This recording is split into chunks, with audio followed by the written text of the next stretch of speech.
Hi, good morning, everyone. Thanks for waiting. I just we were just making sure that we didn't have any technical difficulties this morning, and thanks for everyone for calling in. The Asian Pacific Islander American Health Forum is pleased to be hosting this webinar with many of our community partners here in Region 2. But before I begin, I'd like to introduce myself. I'm Paulo Pontsmeyer. I will be facilitating this call, and I serve as the Government Relations and External Affairs Advisor for the organization. The Asian Pacific Islander American Health Forum is a national organization that influences policy, mobilizes communities, and strengthens programs and organizations to improve the health of Asian Americans, Native Hawaiians, and Pacific Islanders. We were founded in 1986, and we are an organization headquartered in San Francisco with a national policy office here in Washington, D.C. that allows us to continue to build and strengthen many of our federal partnerships with the U.S. Department of Health and Human Services. And before we begin our webinar, I'd like to introduce our esteemed panel of speakers, starting with Dr. Torres, who is the Region 2 Director of the U.S. Department of Health and Human Services. We're very honored to have a high-ranking member of this administration come speak with us here about the importance of the Affordable Care Act, especially with this being the very first webinar that we've done since the Supreme Court has found the ACA being constitutional. And so we're excited to hear about the views that the administration has, and we welcome him to come speak with us. After him, we will be joined by Noilyn Abesamis-Mendoza, who is the Health Policy Director for the Coalition for Asian American Children and Families in New York, and we're very glad to have her. We work very closely with her and her organization in developing a lot of national health policy, state policy that benefits many Asian American, Native Hawaiian, Pacific Islanders in Region 2. Co-presenting with her will be Rhodora, Ursua, who is a community partner with the Project Charge, and we also work closely with them as a partner as well. And we are going to have the webinar being closed off by Juliet, who is the Policy Advisor on Health Issues at the White House Initiative on Asian Americans and Pacific Islanders, which is located here in Washington, D.C. And they have been our advocates with the administration and bringing our issues at the highest level. And so I wanted to be mindful of everyone's time, so I'd just like to go ahead and get started with Dr. Torres going first to talk about the healthcare law and what it means for our communities. Good morning, everyone. Thank you, Paul Fabo, for the introduction. And as you mentioned, we have been pretty much in the news recently with the Supreme Court decision to making the Affordable Care Act the law of the land, and pretty much reaffirm that. But more important than that, I want to talk to everyone about what does the healthcare reform law means to the communities and the families across our region. But usually, next slide. It's good to remember what was happening in our country before healthcare reform. To set it in context, when the president came to power, he inherited 2 wars, and we were in the midst of the worst financial crisis in the Great Depression. But we're also in the midst of a pretty bad healthcare crisis. We had over 50 million people were uninsured in our nation. We had the premiums had doubled from 2000 and 2009, so families were paying double they did 10 years ago. But also, this is one of those quiet statistics. Every 30 minutes, a person was dying in our country directly related to the fact that they didn't have health coverage. If you can imagine a jumbo jet crashing every week, you would have been horrified. But this is one of the quiet things that was happening in our country that really, it was horrible. Another thing is that almost 1 million people were going bankrupt in our nation because unpaid medical bills. And people are always surprised when they learn that 75% of them, 75% has some kind of insurance. So either there were high deductible insurance or a kind of insurance that didn't cover for many chronic care. Also, in our nation, tens of thousands of people were dying every year because of medical errors. And we had millions of people who could not get coverage because of a pre-existing condition. So as you can see, when the president came to power, he felt that inaction in healthcare was not an option. And that's why in March 2010, next slide, he and Congress passed the Affordable Care Act, which is the healthcare reform law that is really going to change the landscape of healthcare for our nation in the years to come. Next slide. So the Affordable Care Act is the law of the land, and it has these aims, these goals to improve healthcare. So it wants to stop some of the worst insurance abuses that have been happening for a long time. We want to make sure that healthcare is more affordable, improve access, and even though it's not there, we also want to improve the quality of care, because just the fact that you may have an insurance card doesn't mean that you will get good quality care. We also want to improve Medicare. That is very important for the people who have it right now, but also for the next generation, because right now, this is one of those statistics that people are very surprised. 18,000 people become eligible for Medicare every day in our nation. So we want to make sure that, again, that Medicare is here for everyone, but also for that next generation. But also health reform means that we want to reduce health disparities, and that's important for all our communities, especially communities of color. Next slide. So this is important because, like the president said at the beginning of this discussion, if you have health insurance and you're happy with it, there's nothing you have to do. You will keep your same insurance. But importantly is that you will have new protections because of healthcare reform. For example, when the law came effective in 2010, the Patient Bill of Rights was one of the important pieces of the legislation that became effective that September. So now, it is the law of the land that no child can be denied coverage because of a pre-existing condition in our nation. Again, that will be true everywhere in the nation. And that will be true for every person beginning in 2014, beginning adults. Also, it is the law of the land now that no plan can put a limit in how much they're going to pay for the lifetime of the plan. For example, if you look at the fine print of your plan, maybe it says that you're covered for $1 million to $2 million. It sounds like a lot of money. But if you have a chronic disease, if you have cancer, if you're hospitalized, you can go through $1 million in a couple of years. So now there's no limit to how much a private plan will pay for your health care.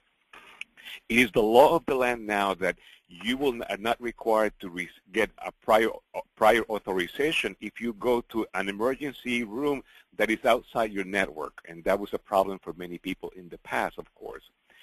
It is the law of the land now that private insurance that are, when they renew or new plans, they have to provide preventive services without copayments and deductibles.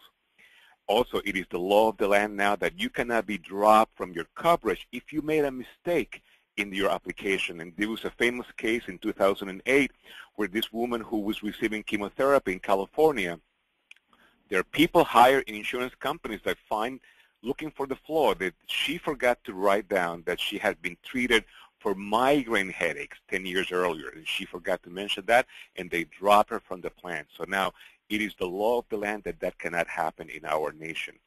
Women now have the right to access OBGYN without referrals. And also, this is important, next slide. Young adults now, they can remain in their parents' insurance until the age of 26. In this economy, recent graduates, it's hard to find a job or to find a job that provides health coverage. So now, because of the law right now, we have 3.1 million new insured young people who are insured because of this piece of the legislation. And again, this is important to know that those young adults, they can be single, they can be married, they can be in school, they can be working. It's basically a parent has to agree that they can remain in their plans. Next slide, and I think that next slide shows that information that I just mentioned.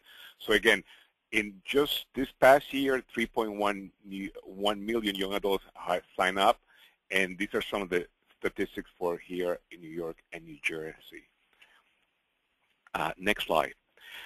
Like I mentioned, beginning in 2014, every person cannot be denied health coverage because of a pre-existing condition, but in the meantime, the healthcare reform law created a pre-existing condition plan that is available in every state of the nation. And if you want to find out more information, you can go to this website, and it will lead you with the local website in our state. For example, here in New York is the New York Bridge Plan, and in New Jersey it's called New Jersey Protect. And again, this is for adults who have pre-existing conditions that in the past were not able to find insurance or they weren't able to afford it. So this is affordable health coverage with adults with pre-existing conditions. Next slide. And again, this is very important for everyone because prevention, we know how important it is. We tout it, but prevention is not inexpensive. In the past, if people have to decide between having a colorectal examination and paying the $50 copayment or maybe delay it, sometimes they have chosen to delay it. Meantime, these preventive services, and this is some of the examples of what they are not available, they are now without copayment and deductible. And it's important for every person not only to know that, but to make sure that you tell your neighbors, your friend, your family to take advantage of that. Because again, prevention saves lives, but also prevention saves cost for our families and for our nation. Next slide. And again, part of the Affordable Care Act is to really emphasize prevention, and we are spending $15 billion in the new Prevention and Public Health Fund. And again, this is for the next 10 years because we want to make sure that we try to change our current system from sick care to actually health care where prevention will be emphasized. And these are some of the areas that we will be targeting in the coming 10 years to make sure that prevention is the key part of our healthcare system. Next slide. When I mentioned earlier that the Affordable Care Act reduces or stops some of the worst abuses in healthcare, this is a good example of this slide here. In the past, insurance companies could use, I don't know, maybe 60% of your premium dollars in healthcare and the rest was used for marketing purposes, administration, or profit. The law requires now that every private plan has to spend at least 80 cents per dollar in healthcare. And if you don't do that, you will get money back. Next slide. And it was just announced, for example, that because of that 80-20 rule, there will be a $12.8 billion give back because many of those insurance have not kept with the rule, and there will be people receiving insurance rebates beginning this August 1st. In New Jersey, we're talking about over $7 billion, and in New York State, over $86 million will be given back to people because of the Affordable Care Act in the form of rebates and other means, especially if the payment was through the job, so the job will also be getting a payment on that. Next slide. This is how the way that those tax rebates will be sent back. Either will be a direct check or lump sum reimbursement, reduction in premiums. Again, this is part of what healthcare law means to our families and really how it's really changing the landscape to make sure that the money that we're spending on healthcare is used for healthcare and nothing else. Next slide. Another abuse that has been stopped by the Affordable Care Act is that any insurance company that wants you to raise your premium more than 10%, they have to justify it publicly right now. And with the Affordable Care Act has provided a lot of funding to states to monitor that and to be able to even accept it or block those raises. So we want to make sure that maybe a 10% raise will be legitimate, but in some cases, in the past, insurance companies have raised the rates 10, 15%, 20% every year. So again, now there will be a way to monitor that or even block that to make sure that healthcare is accessible and affordable to everyone. Next slide. This is an important slide because it's important to remind everyone when the Affordable Care Act was passed, it was agreed on by the Congress and the President that will be paid for the next 10 years. So it's important to note that the Affordable Care Act did not add a penny to our deficit.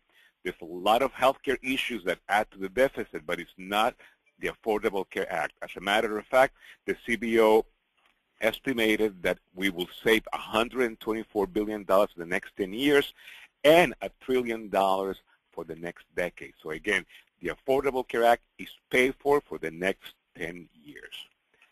Next slide.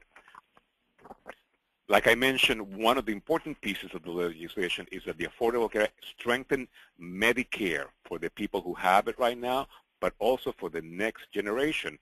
And one of the ways it does is the preventive services, like I mentioned now, are without copayment and deductible, but also the infamous donut hole, that is that gap where seniors have to pay from their own pocket to pay for medication, that is going to be closed in the next 10 years. It began in 2010 by giving seniors a $250 check to pay for medications, and beginning last year, those seniors got 50% discount on brand name medications right at the cashier, and that percentage will continue to increase until the whole gap is closed, and we're talking about seniors saving on average $600 a year. Fraud. This is something that people love to hear because they know that when this fraud committed on Medicare is money stolen from them. And the Affordable Care Act is spending $350 million to fight fraud, new technologies, new regulations so we can court fraud before it happens and before it's paid out. Because of the Affordable Care Act, we were able to recover $5.4 billion last year, and that money went back to the Medicare Trust Fund to provide services and improve it. Next slide. Community health clinics. This is important to me as a provider, as a person who worked in the South Bronx in the community for a long time. The Affordable Care Act is spending $11 billion to expand services at the community level. Next slide. So across the nation, there's thousands and thousands of community health clinics. These are clinics that receive funding for the federal government, and they have to provide quality services to every person who entered through those doors, regardless of immigration status, regardless of what color they are. They have to provide good services, and people will pay for those services on a scaling fee. One of the ways to find out if you have a clinic nearby is through that website that is listed here, healthcare.hrsa.gov, because it's important to know that we're talking about specific type of clinics, not any clinic in the neighborhood. But again, these are the crown jewels of healthcare reform because these are already up and going and working, and we have doubled the funding, but also we are expecting for them to almost double the amount of patients that will be seen in the next 10 years. Next slide. Small businesses is important. Small businesses, which is really I would say 80% of businesses in the United States are small businesses. And in the past, they paid on average 18% more than a large company. The Affordable Care Act now gives tax credit to small employees so they can pay for health coverage to their employees, began by a 35% tax credit that will go up to 50% beginning in 2014. So if you're a small business, this is please take advantage of that. Next slide. So lastly, or not lastly, but in 2 years from now, in 2014, these are some of the improvements that will happen. No one can be denied coverage because of a pre-existing condition.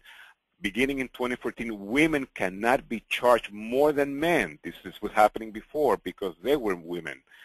So basically, being a woman will no longer be a pre-existing condition like it happened in the past.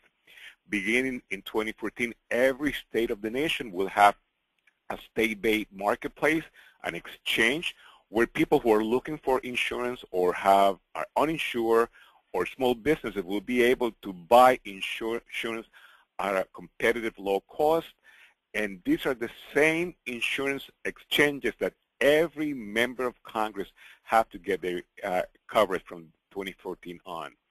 And I know that one of the important pieces of the Supreme Court discussion was the matter of the mandate. So beginning in 2014, every person in the United States will be required to buy insurance. But another part that we haven't heard much is that the federal government will help families buy that health insurance. As a matter of fact, we will help families up to a family of four making up to $90,000 will get tax credits to buy that insurance, because for health care to work well, everybody has to be covered. And again, and we're cognizant about the cost, so that's why we will be helping people pay for those insurance in beginning 2014. But also, people should be aware that on average, every family pay around $1,000 from our premium is used to pay for uncompensated care. So we are already paying for that, but this will be a more effective way to lower the cost, but also make it more equitable for everyone. Next slide. And so I just mentioned that also about the matter of the tax credits. And the Medicaid, that was also part of the legislation. Medicaid, every state has the option to expand Medicaid and to 133% of the federal poverty level. So, and we are hoping that most of them will be able to do that, because we're expecting at least 15 to 16 million people to be newly insured by this Medicaid expansion. Next. This is just very quickly how a health insurance exchange will work. Individuals and small business will be able to access that. Next slide. Move it. And this is what an exchange will be, offices, but it will be also a website where you can apply for health care online. Next slide. The IRS and the Social Security Administration will be able to determine if you have insurance and if you are eligible for the tax credit. Next slide. And after that, we will determine if you're eligible for Medicaid, CHIP. So all applications will be online, including Medicaid and CHIP. Next. Private insurance. Next. Next. And the same thing for the shop exchanges for small business. Small business will be able to access affordable insurance through the exchange. Next slide. That's it. Next slide. Everything that I talked to you about is in healthcare.gov, and the whole website was translated into cuidadodesalud.gov. Make sure that you visit it. It's not your typical federal website. It's very consumer friendly. And right now, if you're looking for insurance, by answering a few questions and putting your zip code, you can find out what is available to you right there at your fingertips. Next. If you have any questions that are after this webinar, I'll be very glad to answer them. If I cannot answer online, please send me an email, and I'll be very glad to provide the information. Thank you so much. That's it, Paul. Thank you, Dr. Torres, for presenting that. I know that we have the next speaker. I think I misspoke. It looks like we'll have Juliet from the White House Initiative speak, because I think that this is her slide. So, Juliet, are you ready? Sorry for the confusion. No problem. I'm ready. Yeah. Okay. Okay. Thanks, Paulo. Thank you to the Health Forum for sponsoring this informative webinar, and good morning, everyone. It's a real honor to be on this webinar with experts from HHS and our community, and to hear about a lot of the great work being done for API Health. I just wanted to take a few minutes to share about the White House Initiative on Asian Americans and Pacific Islanders. The initiative was established by President Clinton and is chaired by two cabinet-level secretaries, Chris Liu and Arnie Duncan. Kiran Ahuja is our executive director and brings 20 years of experience working with AAPI communities. Our staff works with the President's Advisory Commission, which is made up of 20 AAPI leaders from across the nation, with expertise in a variety of fields. The initiative has 4 areas of focus: healthy communities, economic and community development, civil and immigrant rights, and educational opportunities. Our goal is to ensure that the federal government works better for AAPIs, and we serve as the liaison between the community and federal agencies. Since the initiative was reauthorized by President Obama, we've held over 200 events in 25 states, including DC and the Pacific Islands, reaching more than 25,000 community members. We've also held a number of webinars and calls to increase knowledge about federal efforts that impact AAPIs, and we've channeled concerns about policies affecting the communities to the federal agencies. We are working with 23 federal agencies, which each have plans focused on AAPIs. For instance, the HHS plan for AAPIs focuses on health disparities and addressing health issues prevalent in the AAPI community, like hepatitis, cancer, and diabetes. The HHS plan also supports data disaggregation, which will allow the department to collect data about specific groups in the AAPI population. One of our commissioners, Dr. Tung Nguyen, calls the ACA a significant game changer for AAPI health. Up to 2 million uninsured AAPIs will benefit from the ACA by getting access to affordable insurance. At the initiative, we've worked to increase awareness of the benefits and provisions of the ACA through a number of blog posts, webinars, and events. We held a regional summit in Atlanta for the Southeast region that included over 500 participants, and we recently held another regional summit in Ohio.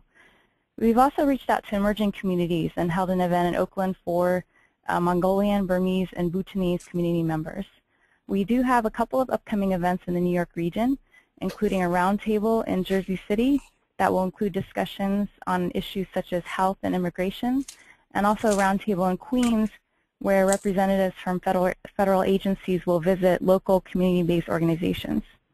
We definitely want to ensure that the AAPI community's voice is heard as planning and implementation of the Affordable Care Act occurs.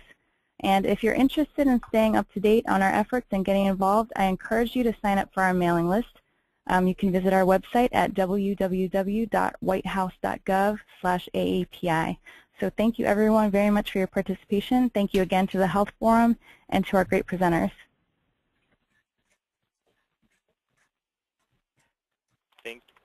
Thank you, Juliet. And now I'd just like to turn it over to Noilyn and Rhodora to close it out and talk about some of their work in New York City.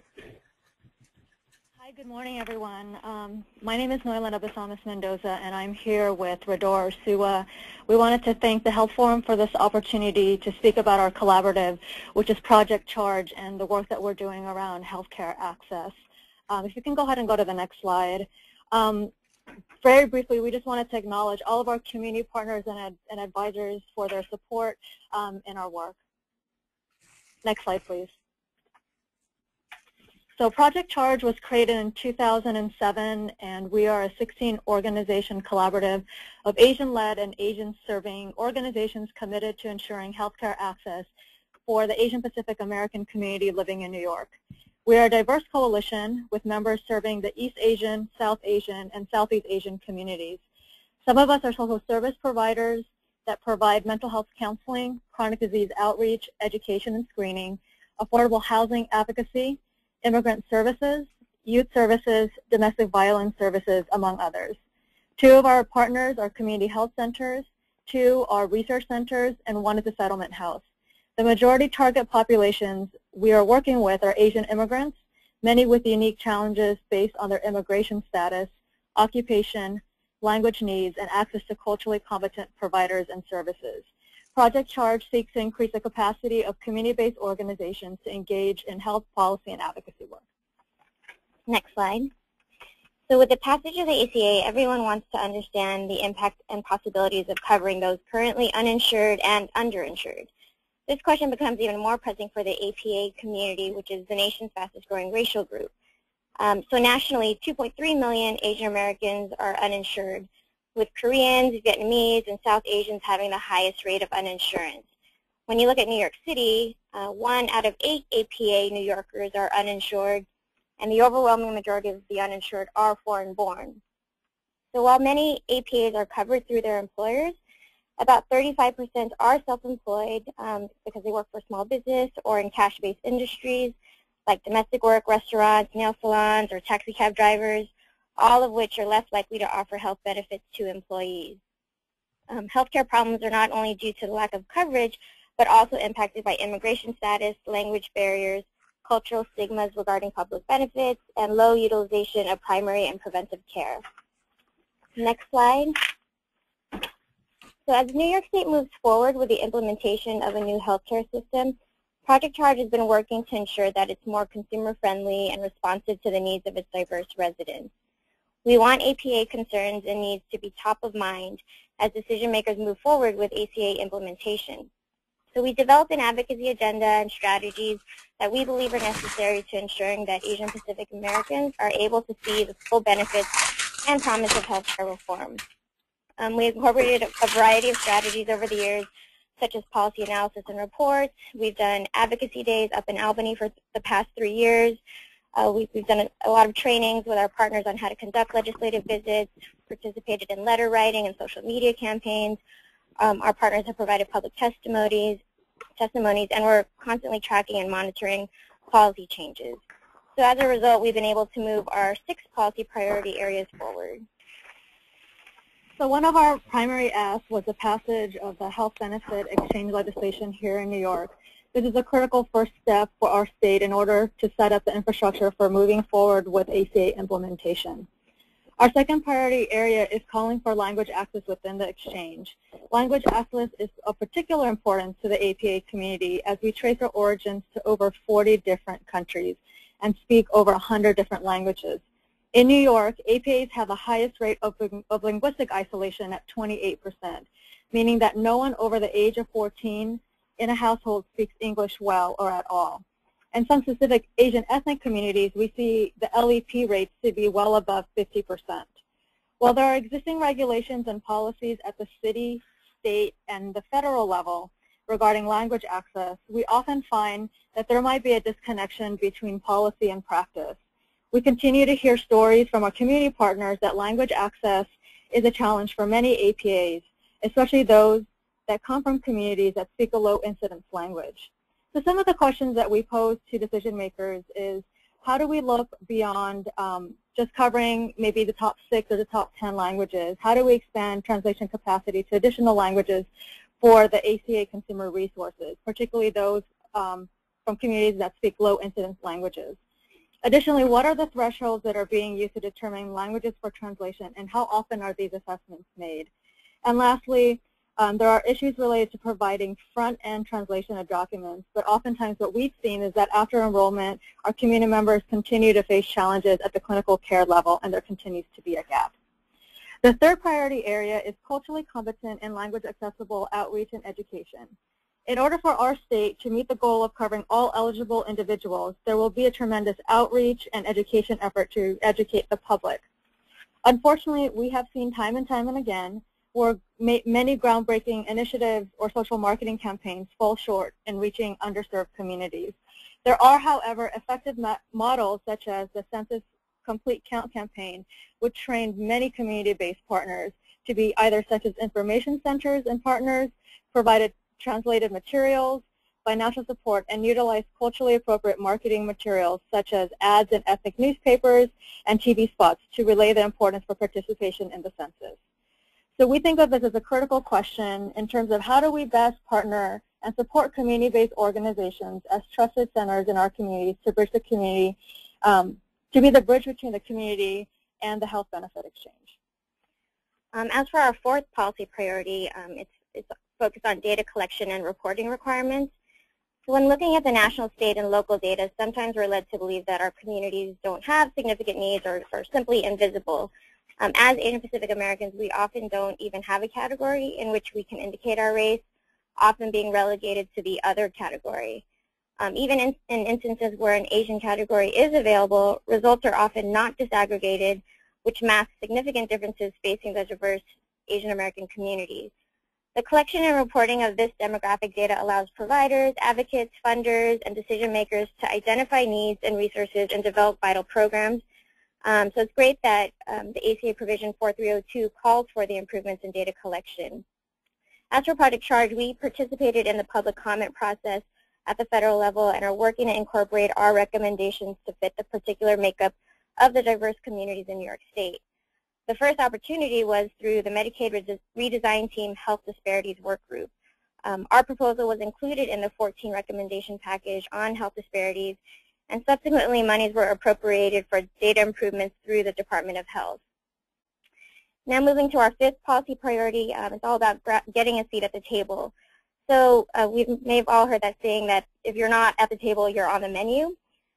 So one of our main goals is to ensure that we have Asian American representation in decision-making bodies and that APA's unique needs are considered when implementation plans are being developed.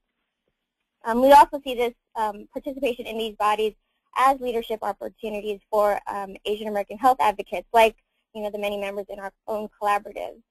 We've been fortunate enough to have been selected to be part of the Healthcare Reform Advisory Committee through Governor Patterson, which continues under Governor Cuomo's administration.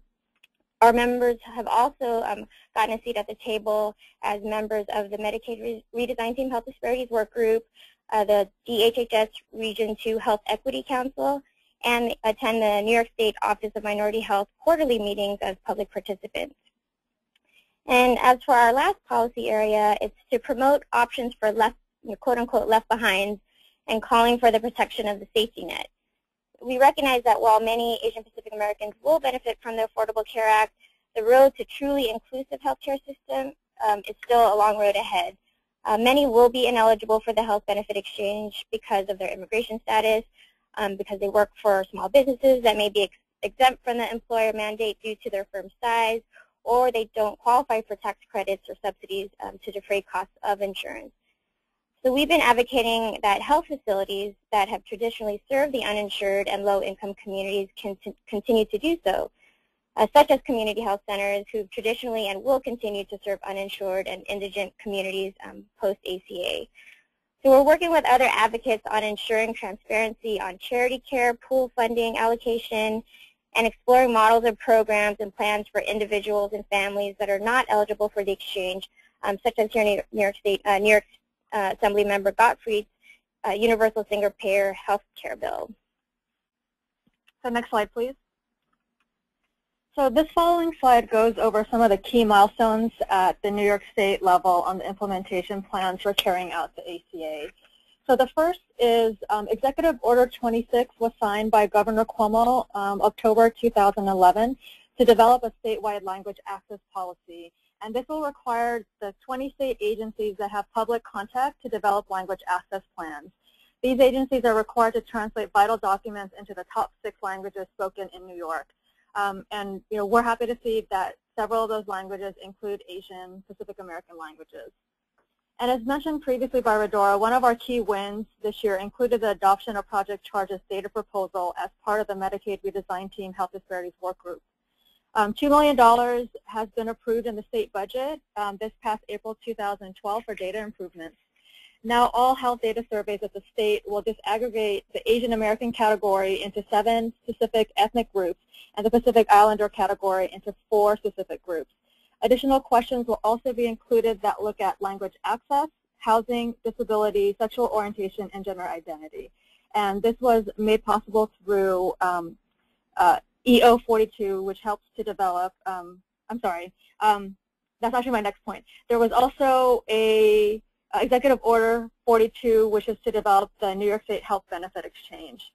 And in June of this year, there were also a series of reports that were released by the State Department of Health, as well as the submission of Level 1 application for the Federal Exchange Establishment Grant. So our state requested $95 million to continue their implementation activities. And then of July of this year, Governor Cuomo submitted a declaration letter to CMS confirming New York's intent to establish a state-based health benefit exchange. And lastly, the New York State Department of Financial Services submitted comments on interim rules on data collection to support standards related to essential health benefits and the recognition of entities for the accreditation of qualified health plans. Next slide, please. So the Supreme Court's decision at the end of June affirmed the national framework of the ACA. It lays the foundation to address health disparities experienced by immigrants and communities of color to achieve health equity. In the 2.5 years since the law went into effect, millions of individuals, including Asian and Pacific Americans, have already benefited from expanded access to health insurance and improved protections for consumers. The ACA improves the quality of health care and extends health coverage to approximately 2.8 million people in New York State, which includes approximately 125,000 uninsured Asian Pacific Americans. The ACA benefits the APA community in multiple ways, but we wanted to highlight these 5 areas, such as cultural competent case management, language accessible services, data improvements, strengthening diverse health workforce, and support for community health centers. Next slide. So to give examples of how the ACA has impacted APA New Yorkers, I'll start with a story from our coalition member, Heesoo, who's a project coordinator at Korean Community Services in Metropolitan New York. So Heesoo says, I've seen the direct impact that the ACA has on the lives of community members. As a participating organization in the Community Health Advocates Program, which is New York's statewide consumer assistance program established under the ACA, I've been able to connect community members with vital, life-saving services, such as one elderly Korean that received treatment for eye cancer. Today, he is alive and thriving because of the ACA. KCS is a trusted organization in the Korean American community. We serve an integral role in linking community members, particularly low-income, limited English-speaking immigrants, to critical resources they need. The CHA, the Community Health Advocates Program, has helped over 28,000 New Yorkers by providing free assistance to addressing their health care needs. Next slide. As for Potri, who is a community health nurse and community health worker trainer at a Filipino-serving community-based organization here in New York, Kalusugan Coalition, as she shares, the ACA has allowed Kalusugan Coalition to support our community health worker program through the expansion of federal dollars to community groups to address prevention and increase diversity in the healthcare workforce. Community health workers are an important part of the healthcare team. Because CHWs are from the community, they know the culture, they speak the language, they're this important bridge between underserved individuals and families and the often confusing and unresponsive healthcare system. Next slide. In addition, with the passage of ACA, health centers are expected to serve 20 million new patients. Our partner, Charles B. Wang Community Health Center, has received both expansion and critical improvement funds after the ACA was passed. In December 2010, the clinic received recognition as a Level 3 patient-centered medical home, which is a team-based model of care that serves as a promising alternative to our costly and fragmented healthcare system. The most recent grant Charles B. Wang received was for $3 million to support facilities expansion in Flushing. Next slide, please. So as you know, the previous speakers before us said, there's still a lot of work to do, and we just wanted to highlight kind of next steps that we see. So first and foremost, in our state, it's really about building the infrastructure for the health benefit exchange, and we continue to be part of the implementation process. It goes without saying that we must continue to fight to protect the ACA. We hear constantly about these efforts to repeal, and as hopefully from our presentation and the presenters before us, you can see really that it's benefited so many communities tremendously, but in particular we speak today for the Asian Pacific American community. There must be continuing ongoing public education and capacity building of our partners, ongoing dialogue with our decision makers. We have done a lot in the past 4 years to try to raise awareness about our particular healthcare needs, but I still think that there continues to be an unfortunate misconception that many Asian Pacific Americans do not have significant healthcare needs, and oftentimes we're not included in very large discussions around the Affordable Care Act. We also want to say that ACA is only a start. Coverage is only one piece to help facilitate healthcare access, but we must also look at ensuring that once our community members get coverage, that they're also met within a system that is culturally competent and language accessible and really takes into consideration many of the diverse and unique challenges that they face. And we continue to look and advocate for those that are not going to qualify for the health benefit exchange and ensure that they can get their health care needs met as well. So once again, we thank you for this opportunity. We hope that we can connect with you all in the coming months to figure out ways that we can work together. And so here's our contact info, and we welcome this opportunity now for questions. Great, thank you, Noilyn and Rhodora, for presenting us with some very local initiatives that you guys are doing around the ACA. And so we'll go ahead and get started with questions. Just so that you can see what's happening on your screen, this is just an easy way to ask questions using the chat box function. And so please, if you have a question, just type it in there, and we will route appropriately. So we'll go ahead and get started.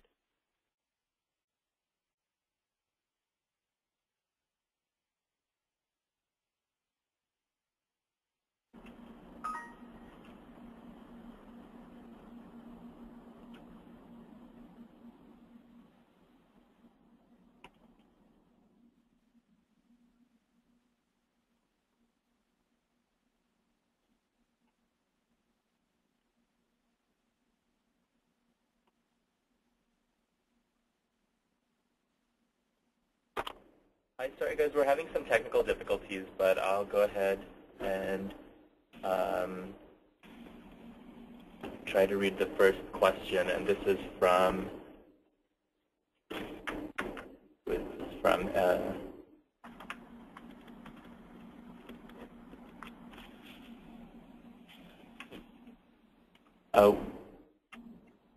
one question was, would we be able to get a hold of this information as presented in this presentation? And I can answer that one. So we are going to be hopefully getting these slides out online.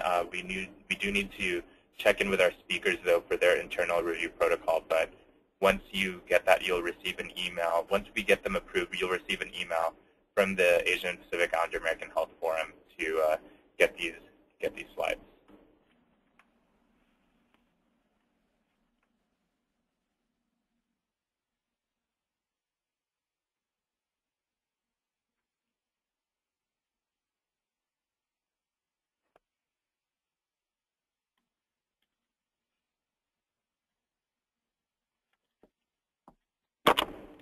And so we have a question from Eunice Chen asking about what are the 6 languages. Eunice, if you can type in the box, are you talking about the languages?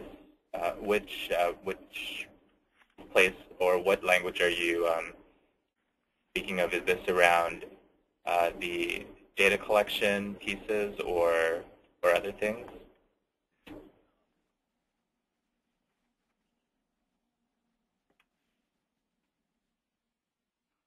But before that, I'll go ahead and pass it along to Andrea, and she will be asking a question over audio.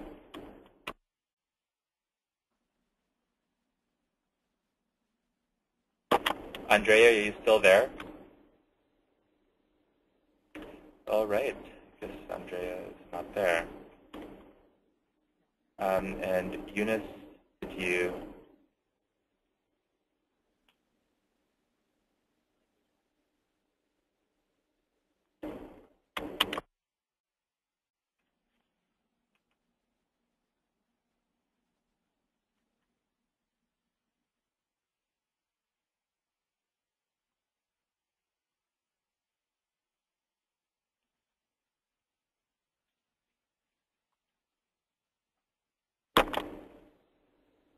So Andrea, are you on?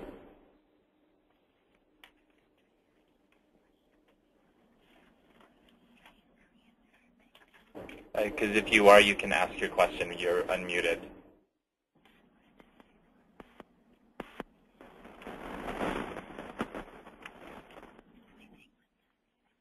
Well, okay. Sorry about that.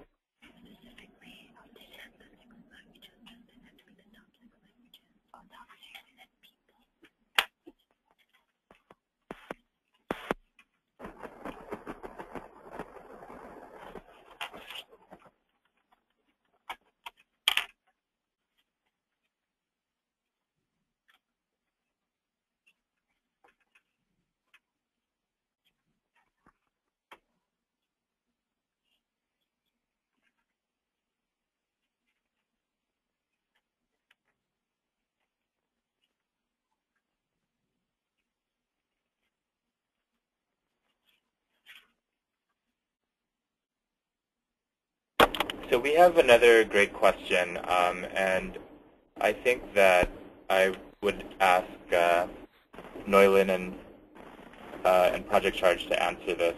We have a question asking, what advice would you give to community-based organizations that want some information to provide outreach and education on the health exchange? And what are some steps that can be taken in the future? So, Noilyn, do you think that's something you can answer? Sure, we can try. Okay. I think one thing that we're really finding to be effective. So, for example, we're trying to set up a briefing with the Department of Health in September to just find out more about some of the ACA implementation plans. And I think that's an opportunity, one, for us to build those relationships and to foster those relationships with key decision makers. And also, I think that's a good opportunity also for our community-based partners to also present about some of the concerns and challenges that they're seeing. So I know at least in New York State, if you go to if you actually Google and you type up healthcare reform New York, the first link should actually be to the state's healthcare reform page. And it's just a matter of really reaching out to them, contacting them, and seeing if they can send a representative from the state to give a presentation for your organization.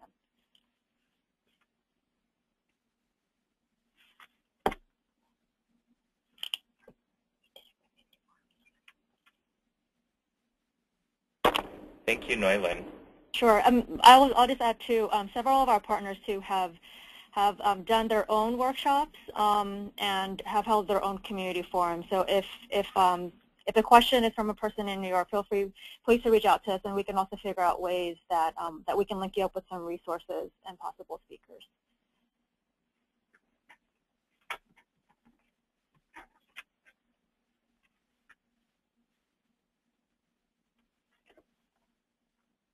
So we have another question, and I don't know who can answer this one, and this is regarding how Pennsylvania is currently deciding on whether or not to join the proposed Medicaid expansion.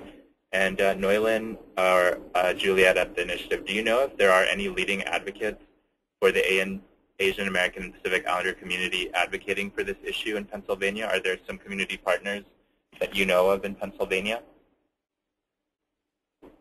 No, unfortunately, I'm sorry. No.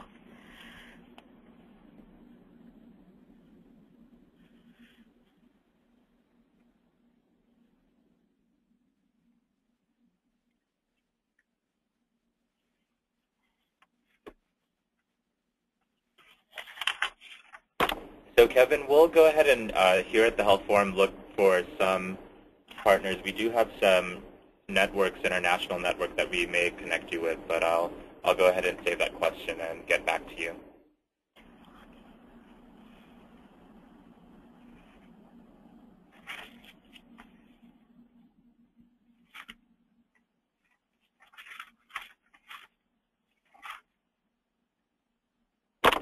All right, so it looks like we've answered all our questions, and thank you everyone for working through the technical difficulties. As you know, these webinars are always a work in progress, and we're just very happy that we have some very great community members and representatives from the administration really willing to help us out in this process. As you know, we'll do our best to get these slides approved and posted on our website. So please watch out for your email, and thank you again for joining us this morning, and have a great day. Thank you, everyone.